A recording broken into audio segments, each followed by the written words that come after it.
যদিও স্বরাষ্ট্র মন্ত্রণালয় থেকে স্বরাষ্ট্রমন্ত্রী সালাউদ্দিন আহমেদ তিনি ঘোষণা দিয়েছেন যে তারা এই পুলিশের তদন্ত করবেন।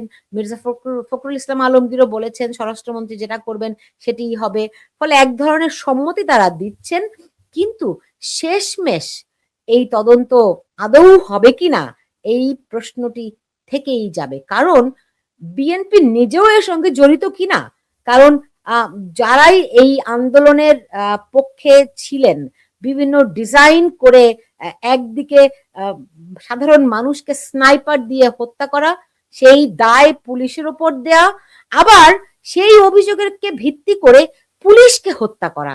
চিন্তা করে দেখুন, যাতে করে মানুষ ক্ষুব্ধ হয়ে ওঠে। সাধারণ মানুষের রক্ত আমরা আমরা যেরকম বাঙালি জাতি আমাদেরকে অনেক আবেগতাড়িত করে, আমাদের সংক্ষুব্ধ করে।